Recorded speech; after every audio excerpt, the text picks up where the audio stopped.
자, 이번 시간 이어서요. 뒷수요가 있는 토지가 가장 중요하다. 왜 중요하냐? 살 사람이 없으면 내가 왜 삽니까? 팔아야 되는데. 내 평생 내가 이거 짊어지고 갈 게 아니잖아요. 그래서 일단 토지 가치가 있으려면 뒷수요가 있어야 된다는 거는 사람들이 저걸 가지고 뭔가를 할 수 있어야 돼요. 뭔가를 할 수 있다는 걸 우리는 좀 어려운 말로 개발한다. 개발한다. 이용한다. 그래서 우리가 보통 개발은 디벨롭이라고 하죠. 디벨롭. 개발을 하겠다. 그래서 그러면 사람들이 토지 투자에 꾸준히 관심을 갖고 있으면 조금 요게 이제 수익이 높다는데 라고 하지만 좀 어려운 그 장벽이 뭐냐면 법률적인 문제예요. 첫 번째가 이 땅에다가 어떤 규제가 있는지를 파악하는 거를 일반 초보자가 못해요. 그래서 이 땅에 규제되어 있는 거 풀어내는 거 그게 좀 어렵고, 그 다음에 만약에 이제 뭐 주변 통해서 건축은 가능하다고 들었는데 건축하다 보면요 별의별 제한들이 막 들어와요. 이 제한 저 제한 막 행위 제한이 뭐 워낙 많기 때문에 그런 문제들, 그리고 이제 된다고 해서 했는데 공무원은 또 안 된다는 거야. 그래서 이 공무원과 내가 부딪혔는데 이분하고 부딪혀서 내가 싸워서 이기려면 내가 전반적인 지식이 좀 어느 정도 갖춰져 있지 않으면 쉽지 않다. 그게 좀 어려운 거지. 그래서 두 번째가 토지 투자는 내가 매입할 때 무조건 내 목적을 딱 잡고 그거에 맞는 땅을 골라내야 돼요. 그래서 목적을 가지고 접근해야 되고요. 뭐 장기 투자를 할 거다라 그러면 앞으로 이 동네가 어떻게 바뀔지, 나는 그냥 내가 한번 주말에 애들 데리고 체험 용용 삼아서 하겠다. 아니면 토지를 개발해 가지고 나는 거기다 난 집 짓고 창고 짓고 뭐 공장 짓고 하겠다. 그런 목적에 따라 투자 관점이 달라지기 때문에 목적을 명확하게 하고 바라봐야 그 땅이 제대로 내 눈에 확 들어오는 거예요. 그리고 토지 투자할 때는 처음에 막 높은 금액 갖고 처음 하시면 안 돼서, 그리고 약간 위험을 좀 줄이려면 소액으로 연습을 좀 한번 해봐야 돼요. 그리고 나서 요거 내가 잘못했구나, 그걸 미리 한번 느껴둬야 나중에 리스크를 조금 더 줄일 수 있어요. 결론은 그럼 어떤 땅 사야 돼? 사람들이 그럼 왜 사는 데를 아셔야 돼요. 토지 왜 사는데 궁극적인 목적을 5글자로 말해보세요. 힌트는 드리겠습니다. 힌트는 초성 힌트예요. 기역, 치읓, 히읗, 리을, 기역. 땅 왜 사는데? 맞춰봐요. 벌써 이제 센스 있는 사람들은 땡땡 하 이렇게 했겠죠? 그쵸? 건축하려고. 건축하려고 사는 거야. 그럼 건축이 안 되는 땅이면 사면 안 되죠. 그러면 제가 땅을 3개를 보여줄 테니까 건축이 되는 땅이 있고요, 건축이 안 되는 땅이 있거든요. 제가 한 3초 정도 여러분이 생각할 시간을 드릴 건데 맞춰보세요. 요 주황 색깔 땅하고 파란 색깔 땅하고 요 회색인데, 요 회색 색깔 땅이 좀 애매한 위치라 제가 한번 수정을 해서 한번 보여드릴게요. 수정을 해서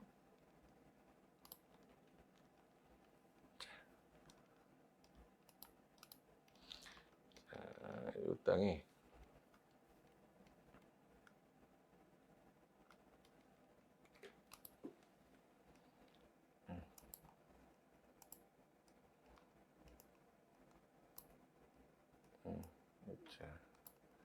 능수능란한데 이렇게 해가지고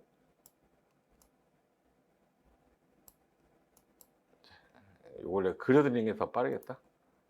자, 그럼 여기서 요 토지하고 요거, 그리고 요거 파란색, 요 회색깔이 요 위치거든요. 요 위치. 네. 원래 위치가 요 색깔로 하자. 요 위치. 요거를 1번, 요거를 2번, 요거를 3번이라고 할게요. 자, 주황 색깔하고 파란 색깔하고 저 회색깔 중에서 건축이 가능한 땅 한번 골라보자. 이 생각이 들었어. 뭐 고르실래요? 자, 3초 드릴게요. 무조건 하나 고르셔야 돼. 내가 지금 현재 2개의 강의를 들었는데 나는 이거 선택할 거야. 자, 이제 맞춰볼게요. 여러분 마음이. 자, 색깔 정했죠? 주황, 파랑, 회색. 자, 대부분이 아마 제가 볼 때는 푸르딩딩한 거 골랐을 거야. 푸르딩딩. 2번 골랐죠? 맞죠? 아닌 사람도 있어. 나 잘못했나? 이럴 수도 있어. 대부분 2번 고를 수밖에 없어요. 자, 1번은요. 생긴 게 요 땅인데 도로가 여기서 끊겼어. 이건 농로에 건축법상 도로가 아니에요. 맹지야, 맹지. 2번 같은 경우는 요 토지거든요. 요 토지. 3번 토지는 이 토지입니다. 근데 3번은 약간 뭔가가 지금 현재 이렇게 해서 지나가죠. 지나가는 게 예정도로예요.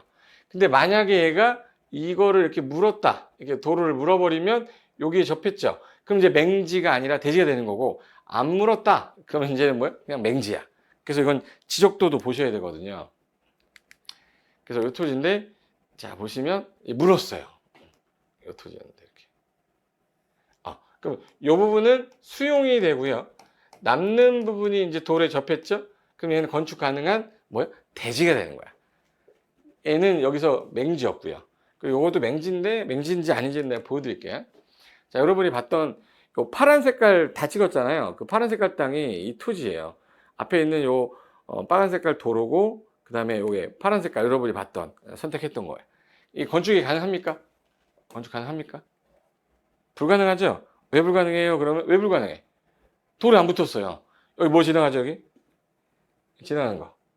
이걸 우리는 법률상 용어로는 국어라고 합니다. 국어. 이 국어 말고, 국어.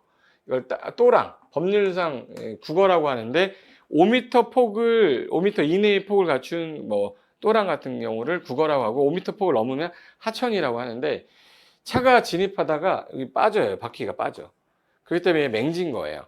맹지인데, 건축이 가능할 수도 있냐? 예, 있어요. 어떻게 하면 되냐면, 이 부분에 흉관이라고 있는데, 흉관. 이렇게 생긴 관. 이렇게 콘크리트 된 이 관을 여기다 갖다 놓는 거야. 갖다 놓으면, 자, 이 상태에서 밑에 이렇게 해서 뻥 뚫려 있으니까 여기로 물 지나가면 되죠. 물 지나가고 차량 진입하는데 지장 주지 않잖아요.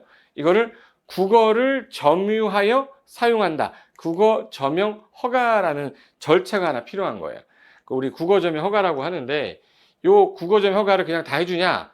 소유권자가 보통 대부분이 한국농어촌공사예요. 시골은. 아니면 국가지자체의 국공지일 수도 있는데 대부분이 한국농어촌공사로 되어 있는 경우가 좀 많은데, 이게 우리가 이 물건을 만약에 남의 땅에다 만약에 갖다 놨어요. 갖다 놨어. 갖다 놓으면 요 땅 주인 있죠. 땅 주인이 뭐라고 하죠? 치워 그래요. 근데 이거 놓으면서 너 가져. 당신 가십시오. 라고 하면 그럼 놔둬 이래요. 왜 그러냐면 내 땅에 다른 소유권을 가진 사람이 갖고 있는 권리가 들어온 걸 싫어하기 때문에. 그래서 여기 위에다가 국어점 허가를 받을 때 우리가 대가 없이 이거 주는 거 있죠. 대가 없이 주는 거를 우리 증여라고 하거든요. 증여. 일반인들이 주는 거. 근데 국가에다가 그냥 대가 없이 주는 거를 기부 체납이라고 그래요. 그럼 국가한테 주는 거니까 기부 체납할 것을 조건으로 하면 허가 나요. 국가한테 공짜로 받는 거는 양여라고 해요. 우리가 개인과 개인이 주는 거 증여. 국가 나한테 그냥 주는 거 양여. 내가 국가한테 그냥 공짜로 주는 거 기부 체납. 근데 국가한테 땅을 내가 돈 주고 사는 거는 불하 받는다고 그래요. 불하. 그래서 불하 받는다가 그 말이에요. 법률상 쓰는 용어인데 요게 요 토지가 이게 맹지였단 말이에요. 근데 여기 이렇게 국어 지나가죠. 근데 여기 도로잖아요. 그럼 여기를 이렇게 해서 점용 허가를 받아서 단독주택, 전원주택 개발하고 있는 거예요. 여기도 이제 흉관 같은 거 넣은 거죠. 그 흉관이 이렇게 생겼습니다.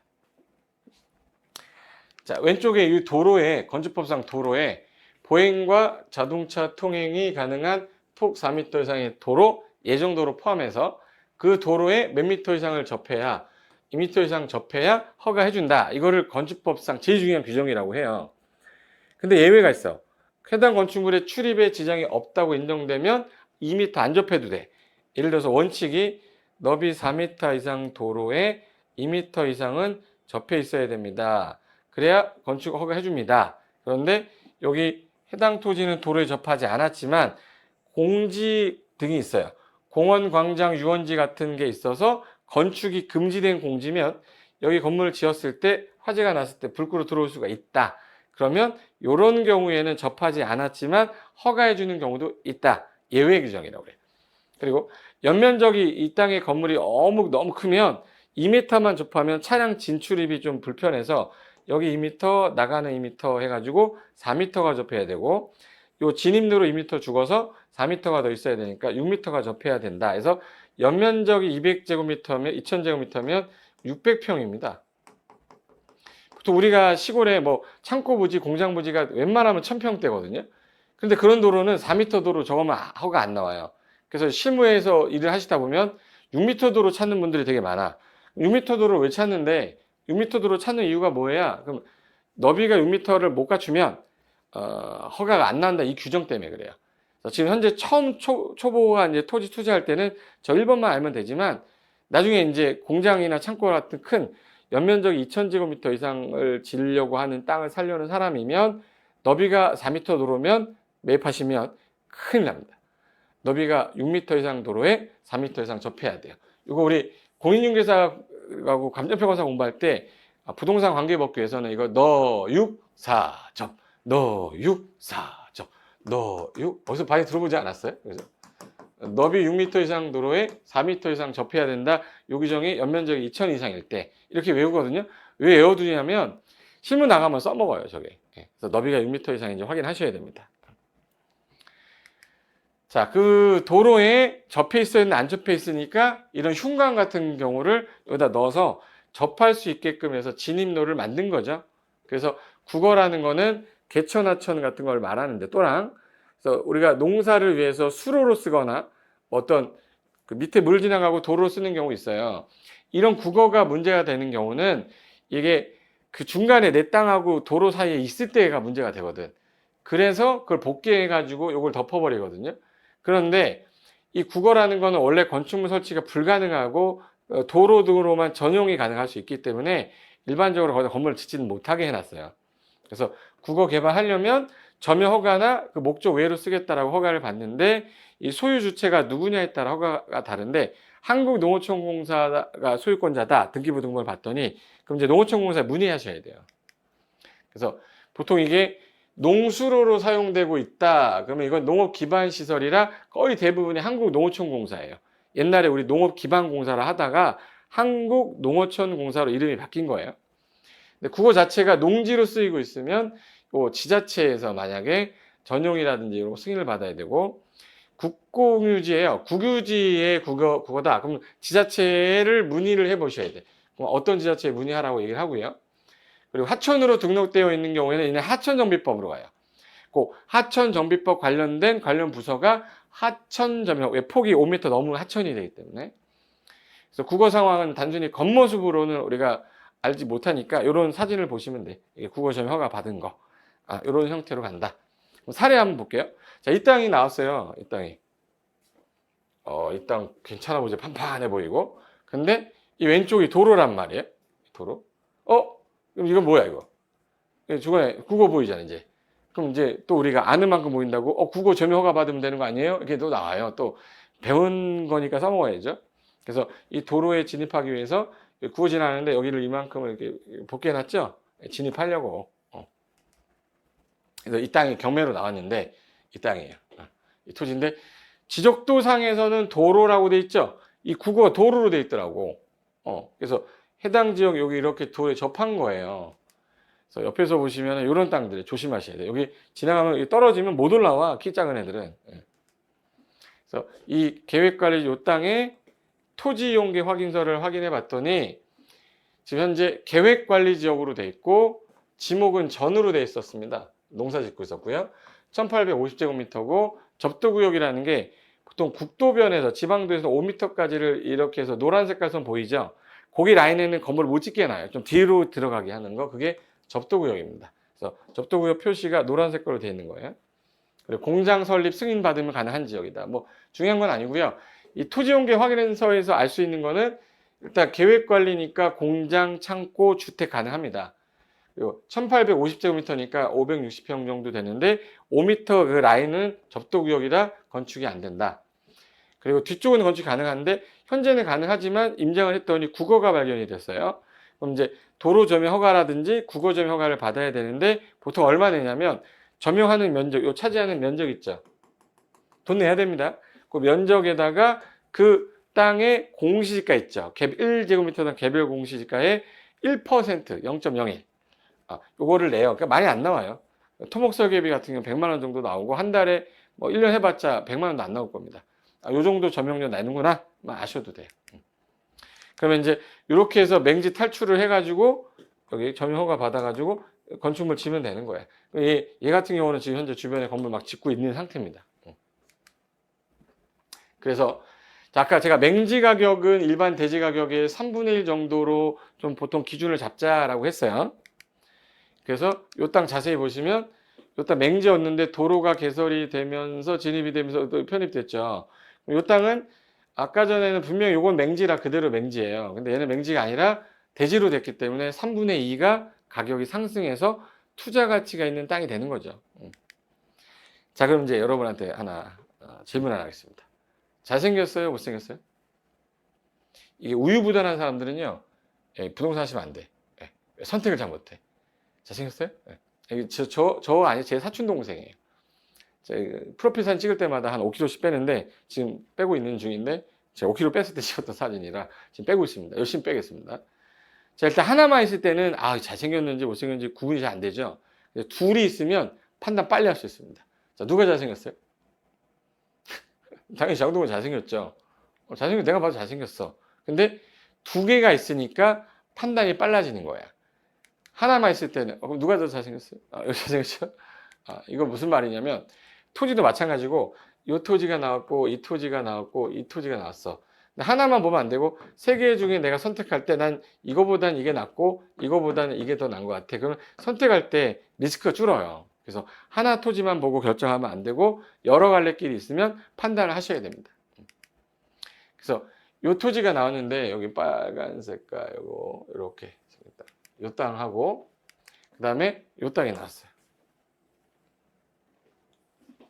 자, 누가 건축이 가능하냐 판단하자. 그러면 하나만 선택해라. 그러면, 자, 뭐 선택하냐면, 1번, 2번, 그러면 전부 다 2번 선택해요.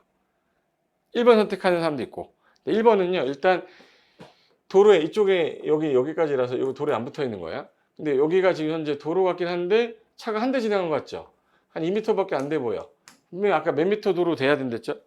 4m. 그럼 저거는 건축법상 도로가 아닌 농로예요. 건축 안 됩니다.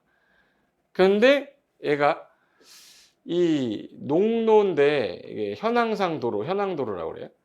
현황도로를 기준으로 어떤 지자체는 조례에서 도로를 인정하는 지자체가 있어요. 여기가 남양주인데 남양주시 조례에 해당 통로를 통해서 건축 인허가 받은 사실이 있으면 그거 도로를 본다라고 돼 있는데 여기 건물이 있더라고요. 건축물 대장을 뜯었더니 건축물 대장이 있더라고. 얘는 이 통로를 통해 허가가 난 거야. 그럼 이 땅은 이 건축법상 도로는 아니지만 이 지자체에서는 도로로 인정해서 허가해주는 땅이에요. 그래서 실력자들은 저런 거 땅 사는 거지. 이거 선택할 때 대부분 도로 접한 줄 아는데 제가 일부러 이렇게 사진 이렇게 찍은 거예요. 여기 옆에 뭐 지나가냐면 국어 지나갑니다. 그럼 국어는 뭐 점용 허가 받으면 돼? 국어 점용 허가. 그래서 이거를 돌려서 찍으면 여기가 국어였었어요. 이렇게 국어인데 이 부분을 점용 허가를 받은 거야. 그래서 밑에 물 지나가고 진입할 수 있게. 그래서 얘는 맹지였는데 맹지 탈출한 거고, 맹지인 줄 알았는데 법규상에서 맹지가 아니었던 거고, 둘 다 건축 가능한 거예요. 결론은 맹지처럼 다 보이지만 맹지 아닌 땅도 있다라는 거지. 그래서 점용 허가 받아서 건물 지으면 된다. 그래서 맹지하고 대지는 종이 한 장 차지예요. 가치를 올리는 게 중요한 거니까. 그래서 여기 땅이 지금 국어 지나가니까 이런 형태로 진입할 수 있게 한 거지. 이렇게. 그래서 이 땅도 맹지인데 여기다가 국어점이 허가받아 건축물을 건축한다. 그래서 보통 우리가 지나가다 보면 이런 거 많이 보일 거예요. 그래서 아는 만큼 보인다고 오늘 요거 배웠다고요. 지나가다 보면 동네 맨날 이것만 보여. 그래서 국어점이 허가다 이렇게 보여. 그럼 이게 업그레이드 조금씩 하셔서 보이는 게 많아지면 많아질수록 여러분한테 도움이 더 많이 될 겁니다. 그래서 국어점이 허가받은 형태로 해서 허가받는다. 자, 그러면 토지를 매수하려는 사람의 마지막 마음은 뭐냐면 왜 사요? 그러니까 이용 가능해야 돼. 뭐가 가능해야 돼? 건축 가능해야 돼. 그럼 뭐가 붙어 있어야 돼? 도로. 근데 그 도로가 건축법상 도로인지 아닌지 확인을 한다. 아니면 건축법상 도로가 되게 만들어야 되죠. 그런 것들에 대한 작업만 하시면 된다는 거지. 그래서 이렇게 해서 디스유 관련된 설명을 좀 드렸고요. 다음 시간에는 토지 관련돼서 좀 관련된 내용 하나 더 하고 진행하도록 하겠습니다. 자, 수고하셨고 다음 시간에 뵙겠습니다.